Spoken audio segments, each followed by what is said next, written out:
So welcome back to the show. That's JL. I'm Rayner. And this week we're going to take an in-depth look at the players that you're looking at for your squads. Guns, rookies, mid-range players, across all positions. Before we get to that, is there anything you want to talk about? Is there anything I want to talk about? Welcome back. Week 2. Surprised they let us back. It's only you and me. Yeah, no one had a choice. No one had a choice. So through the week, the NRL Fantasy app came out. Long awaited. Very long awaited. Is it any good? I haven't looked at it yet. So. It seems easy to navigate. It's got the bright colours this year of that funky green. There's still not a lot available on there. You still can't access stat stuff and match preview stuff or whatever. But Match Center, Stat Center. Yeah, but I think you can get a lot of that info on NRL.com anyway at the moment. Yeah. If you want like info on players, I think it's got all last year's stats on it. Possibly. I haven't looked at it. The app's okay. Hopefully they've ironed out all the problems. To start off with, it kept crashing when I tried to get into leagues, but it seems to have stopped now. I think we can all agree, the guys that play fantasy believe that NRL fantasy is a better game. It's a bit more challenging, but a bit more challenging than... Oh, it's different. I believe it's a better game. It's more enjoyable, but we're way behind when it comes to... Obviously, we talked about the prizes last week. The app development is just way behind. So I don't know who's in charge of lifting NRL fantasy, but there needs to be some work done there. Also, during the week, on the weekend, there were all the trials, not full-strength teams, so we won't go over the trials. We'll talk about the relevant players and who did a good job when we go through the positions. So that was the week. Now let's jump into hookers. Hookers, yeah. I think it's pretty obvious. First name off the bench, off the list is Cam Smith, and everyone wants him in their team because he's the best player in fantasy, and he just costs so much. Yeah, a lot of people are asking, should they go Cam Smith or not? I'm one of them. Yeah, look, here's my thoughts. I mean, he costs nearly $1 million. Let's not forget that. But here's what you do: you take your $1 million, you buy Cam Smith, you put the captain on him, and you let him do his job every week, and there's no issues. In years gone by, you've only got 2 hooker spots. Totally different this year. You can have, if you want 2 hookers, you want 3 hookers, you want 4 hookers, you can have a whole bench full of hookers if you want. So I think you get Cam Smith, and you can also get the other hookers that you're not too sure about. That's my opinion. You love hookers, Rayner. Only the cheap ones. What's your thoughts? My only problem with that is he costs a lot, and that's a lot of money that you could upgrade a mid-ranger somewhere else to someone better. If you've got like a Jake Friend or McInnes in there. Yeah, they're probably close. They're not quite Cam Smith level, but they're close. And I mean, they'll do a job for you anyway. And that money you save in getting a slightly less hooker, you can put to good use in your backs or... Yeah, McInnes is $100,000 less. I think you'll probably get more of the same from him this year. McCulloch is 60, 70. I'm worried about McCulloch because of his $70,000 less. knee injury, is it? Yeah. Coming back from. I think he's been named in the trial this week coming, so we'll get a good look at him there. And Friend's like $180,000 cheaper. The upside for McCulloch is, I think, with their halves at Brisbane, they'll need all the help they can get. Yeah, that's true. So you might do... Well, he did a lot of kicking out of dummy half in that last year anyway, but just getting involved with that attacking stuff as well. Yep. So they're the guns. You want to end up with at least one of them by the end of the year. I think you'll end up with probably at least 2 of them. Yeah. But mid-rangers, what do you see there? Michael Leash is the one that is really sticking out to me. He had a good performance on the weekend. Yep. In the trials, scored a try, set up a try.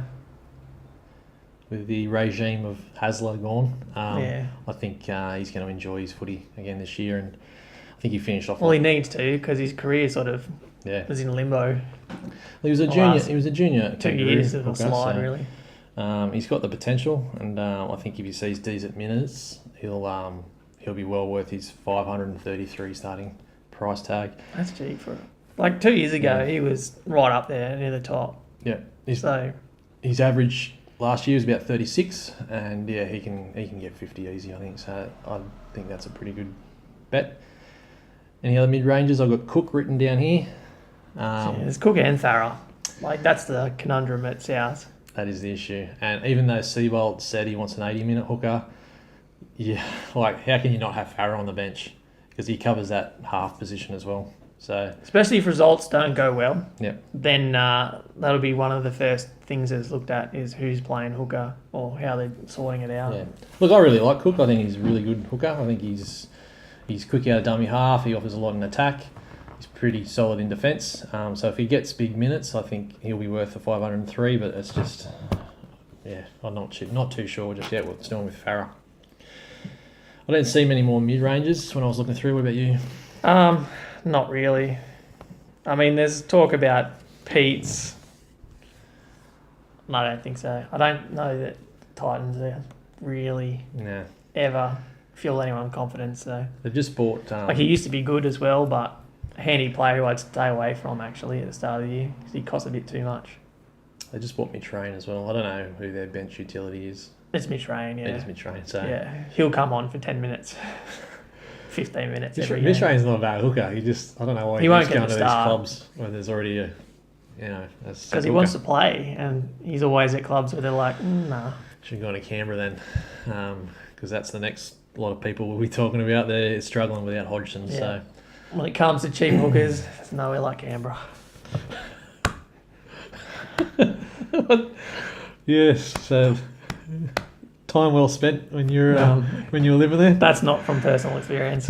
Okay, so we got Craig Garvey and Havili, or they're calling him Gavili. I don't know if you've heard that. Yeah, well, I think everyone knows the story. Yeah, whoever gets picked round one is going to be in everyone's squad. Yeah, I think I really like Garvey from a couple of years back when we all got him as a cash cow then. Yeah. He's a good hooker. He's so active and he's exciting. Makes a hell of a lot of tackles and he's exciting. Yeah, he's exciting. But the way Ricky Stewart runs hookers, I don't know that he'll get... If you're not the number one hooker, I don't think you'll get the minutes to justify picking him in your team. Havili had a really good World Cup, and I think he is slightly in the lead. And he's named a 9 for this week coming too. So just keep an eye out there. I wrote down a few other ones because they've got dual position, which we might cover off in some of the other spots. But we'll talk about Connor Watson later in the halves. But I think most of them are halves that you really I think Coruscant, he's dual position. I actually like Coruscant as a hooker. He's a good player. He's a good player, but obviously his missed tackles is where he struggles. I think he averaged missing 5 a game, so that's minus 10 points straight away. And he's too high priced, 630, with a break even. He always gets benched too for Lewis Brown, which is the ultimate insult, isn't it? Really. But so I really want him to do well, but I mean at that price, I couldn't put him in. But Nicarima is another one we might talk about in the halves. I think he's going to have a good year, but he's dual position at 540. And Slade Griffin won't play. I wouldn't imagine so, but he's played all the trials, and Levi's been on the bench, so I'm not too sure what's happening at Newcastle. Yeah. Jamie Buer will probably end up there. Yeah, so but they're dual position, and Slade Griffin's fairly cheap, but probably not just yet. Wait and see what's going on there. So that's hookers. Cool. You got anything else? No, that's it. I think we should just move on. Yeah, you wrote Chudley. No, I wrote Chudley and said, why is everyone talking about him? He had a knee injury and he won't get near the field. No. I think he's one of that's getting auto-filled into everyone's team. Yeah. I think Ben Hampton's their utility bench anyway, so I don't see... He won't get close. Yeah. Front row forwards. Front row forwards. What do you got? I don't have much. Empty page. With the guns. Guns are obviously last year's guns, Paul Vaughan and Andrew Fafita. Yep. There's no reason why they won't be guns again. I mean, you'll get what you pay for the most part. My big question on Fafita at the moment is the NRL's going to crack down apparently on play the balls, and he's the worst defender. He's the biggest defender, he might cop a few penalty points in the first few rounds until they give up on that. And so if you hold off him a little bit, his price might come back a little bit. I think he started the year fairly cheap at just under 800 grand. I think, which is average around 55. I think the year before he averaged closer to 60. So he's slightly discounted, but yeah, I'd be worried about his negative scores with the crackdown. Having said that, he'll probably score 80 and offloads and without doubt. There were only 3 forwards last year that scored average above 50, and Tapau was the third one. I think he'll have a good year. Hopefully, he needs to be a bit more consistent.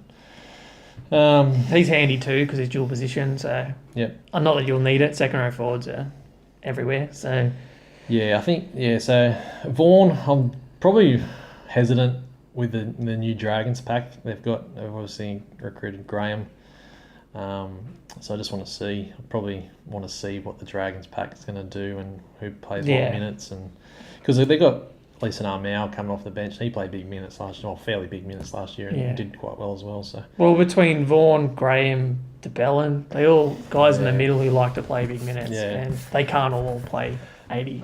Vaughan scored a lot of tries last year, so and he won't do that again. It's like Ryan James a couple of years ago. He got heaps of tries, and then the next year he wasn't quite as good. Yeah, so if I had to start with one of those 3, I'd be leaning towards Fafita, maybe. But I don't think I'll be starting with any of those 3. What do you think about Aaron Woods? Do you think he can move to that gun status? He finished the last year quite well, but he played really big minutes at the Tigers. I think he's going to come to the Bulldogs because he'll be playing with his mate Clemmer. Yep. So I think actually I think they're going to go quite well. They got a front rower as a coach. Dean Pay played in the front row. He knows how to play as a front rower. So, but again, they'll be happy. Yeah, for me, like the Dragons, I probably want to wait and see how the rotation works out because they got Tolman as well, who plays big minutes. Yeah, that's the main problem. So I don't know what's going to happen. Is he going to go to lock? How they work out the lock and the bench. Yeah, it's going to really impact on Clemmer and Woods. So I'll probably. So they're wait and see. There's a few just below that 50 average. You mentioned Ryan James. He may not even be playing front row this year. Papali, Maguire, Graham, Wallace, Clemmer. I'm probably not too keen on any of those to start with. Wait and see. Probably look for value instead to start with. So. There's a couple in the mid-range. What are your thoughts there? Jesse Bromwich is the first one that jumps to mind. Yeah, definitely. Had a really poor season last year by his standards. Yeah, average 36. Still played all right for the most part. But he had carried that hand injury. His minutes were down too a bit. Yeah. But he should improve. He should maybe not get quite back to where he was, but he should increase in value enough. Yeah. So they've lost McLean and Toe Harris. I don't know if his minutes are going to improve, but I think he should lift his game. Yeah, well, he'll have to prove a point after last year's debacle. Yeah, so we know he can average around 50. So price at 534 is pretty good, actually. There's probably a little bit of value there. A couple of other ones I wrote down that may or may not be relevant. Matt Scott, that's a no for me. I didn't even bother with anyone else, to be honest. I think... Well, going back a couple of years, he punched out that 100. I remember he punched out that massive 100 score. Oh, he's a quality player, no doubt, but he's getting old. He's had injuries. I don't think he'll recapture that form. And they got McLean and they got Taumalolo. Yeah, they got plenty of guys with the Cowboys who can take the ball up. Yep. And the next one is Nelson Asafa Solomona, NAS. Price at 481. Everyone's so excited about this bloke. I don't know why. But I still think he's going to play the exact same role as last year and be a bench. Because there's talk of him moving to the edge even. Man, if he moved to that left edge where Tohu Harris was, that'd be awesome. But I don't see that happening. I don't think he'd have the impact either if he had to. Yeah.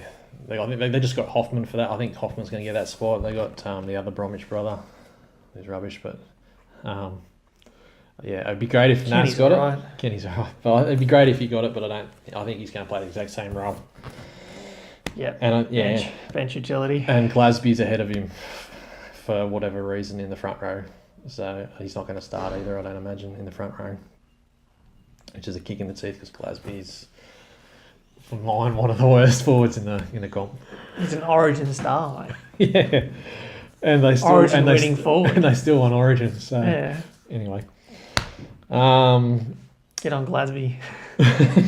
Don't get on Glasby. Cheapies. Oh well, there's a couple of other mid-range. Matt Lodge. Yeah, I think everyone's talking about Matt Lodge. Yeah, just because I'm starting at Brisbane, so. Yeah, he's big minute playing and he's ball playing, and what's not to love about his price tag? As long as he can stay out of trouble. He's a bit of a dodgy bloke from all reports, not my reports. I didn't say it. No, I didn't say it either. So I think he's pretty much one of my first picks in the front row from that. And I wrote down Kane Evans. Didn't he have a broken wrist? Yeah. Yeah. And I think he burnt me a couple of years ago too. But he did nothing at the Roosters the last 2 years. He's got potential. He's a big bloke and he runs hard. Yeah, and he's well priced, so he just needs to get that starting spot at Parramatta. He's not a young guy anymore. He's not like a rookie anymore. He hasn't forced his way into the starting lineup. Then if he's not in the starting lineup, you won't hear that name again. The next one's one of my other forwards that I've picked, Leilani Latu. Yeah. Well, I think he's a really good forward. I think the Panthers had quite a few good young forwards, and now he's gone to the Titans. He'll be in their starting forward pack. The problem I have with him is he'll play the first 2 rounds because Jared Wallace is suspended. Yeah. But if Ryan James stays in the front row, which I expect he will, now that they've got Cartwright there, then Leilani Latu is going to be the player to give way. Yeah, wait and see. I'm not so sure. And as appealing as he is as a starter, that price as a bench forward is about right. Yeah, and if he's a bench forward, yeah. But I think at the Titans. How did he? At the Titans. Yeah, that's all right. Wallace played at the Titans last year and averaged close to 50. Close to 50. 45, wasn't it? Yeah, but he's priced at 20. So anyway, and the last one I wrote down was Fanua Blake. I probably wouldn't be talking about him, but Lussick got injured in the trial match. So is he starting ahead of Perrott?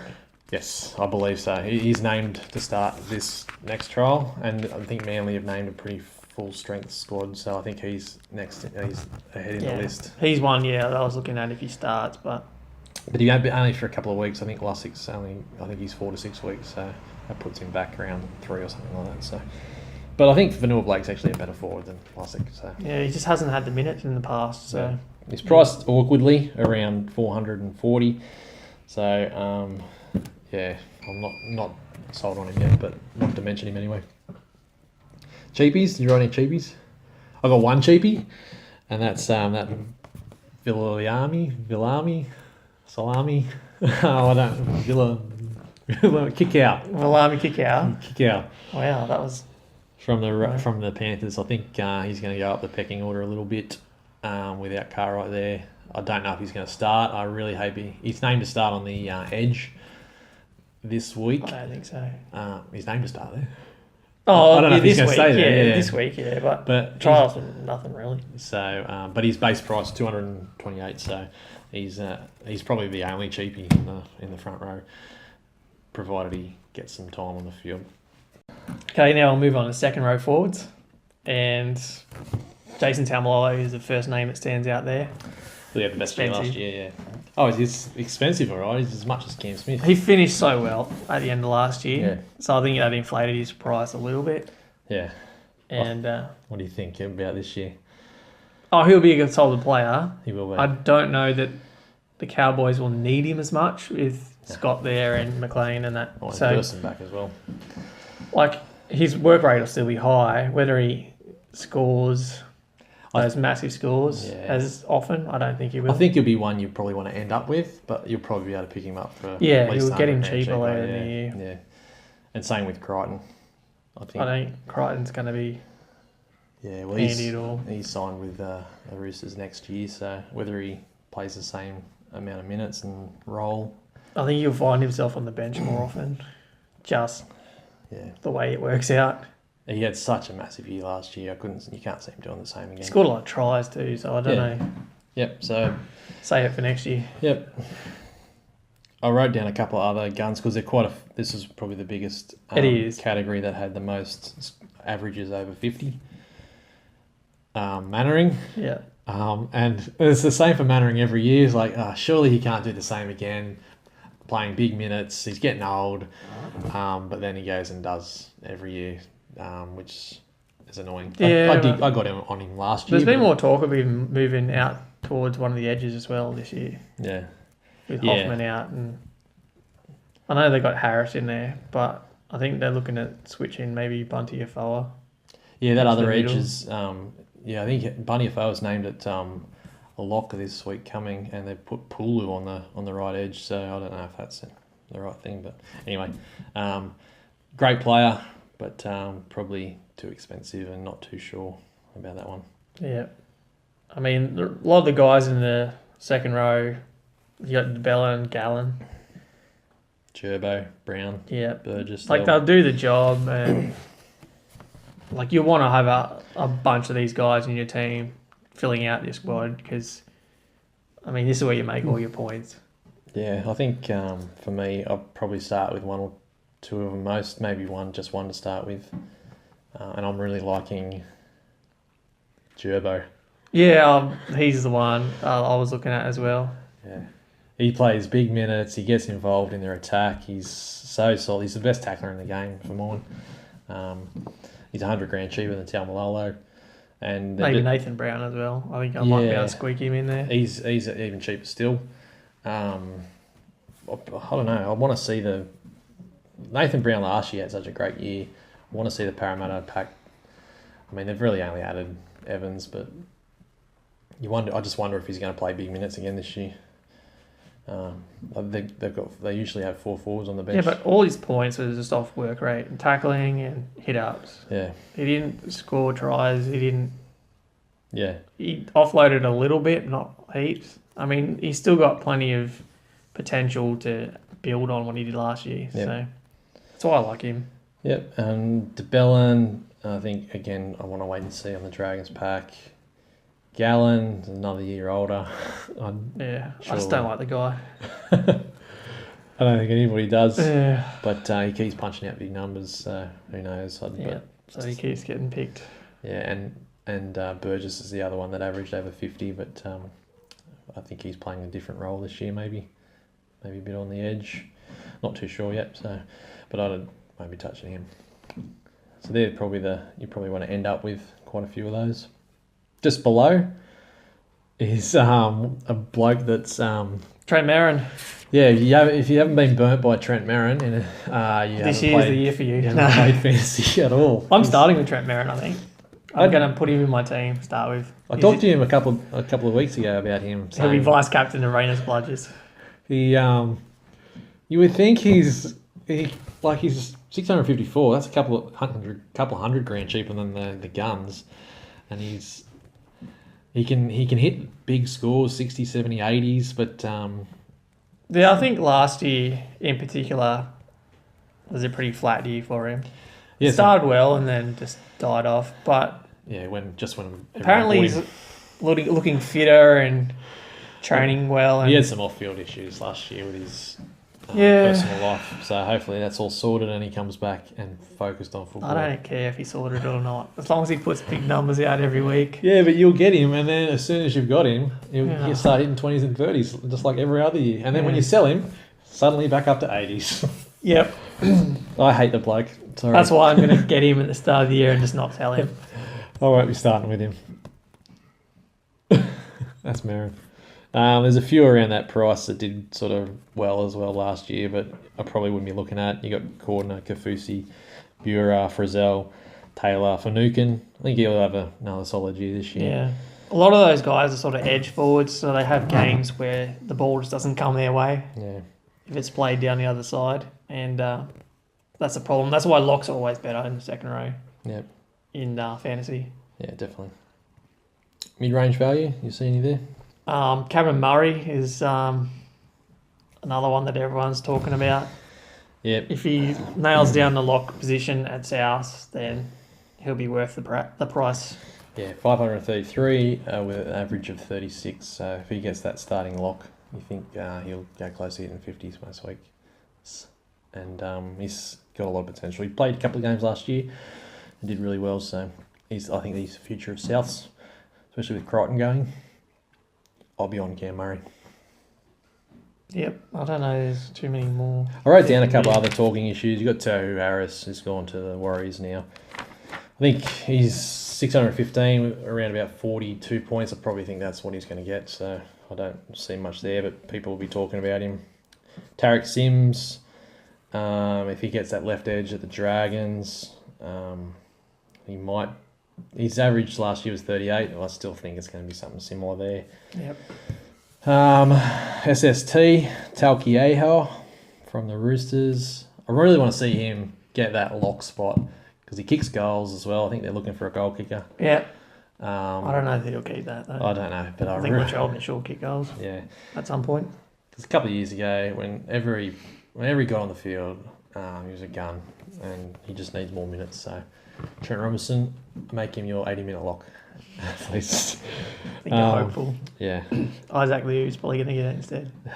So boring. Bores me. I can't watch the Roosters because of Liu. And Jai Arrow, I think a couple of weeks ago, everybody was on Jai Arrow. Yeah, Bryce Cartwright wrecked it for Jai Arrow. Yeah. Just now that he's not looking like the lock. I think he broke some ribs too, so he might be out for a couple of weeks. I mean, he could still do some damage on the edge.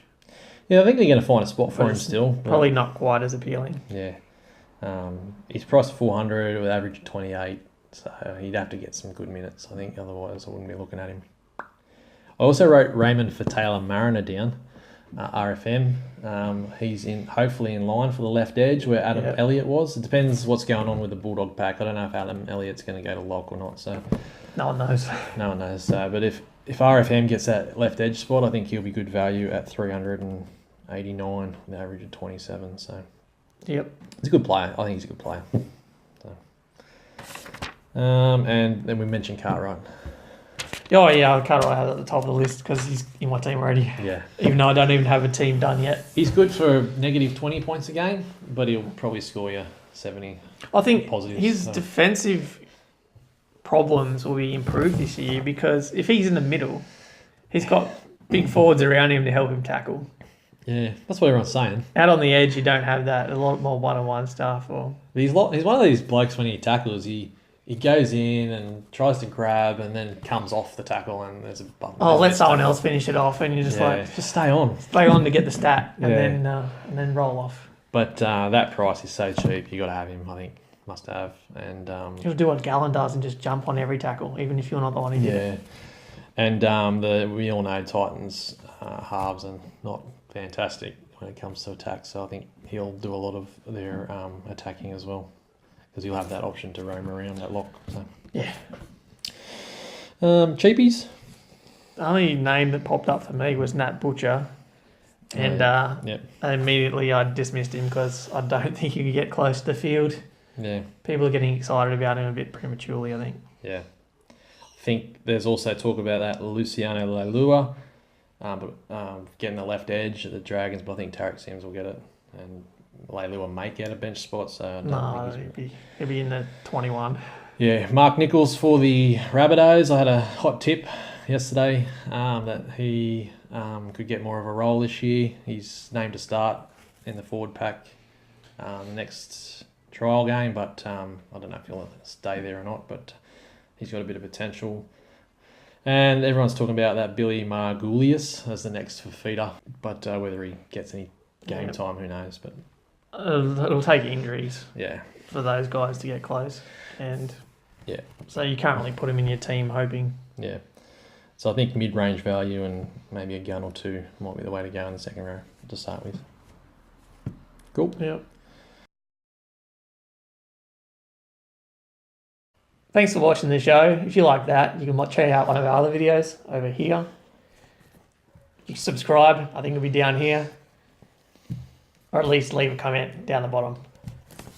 See you next time. See ya. Cool. Cool.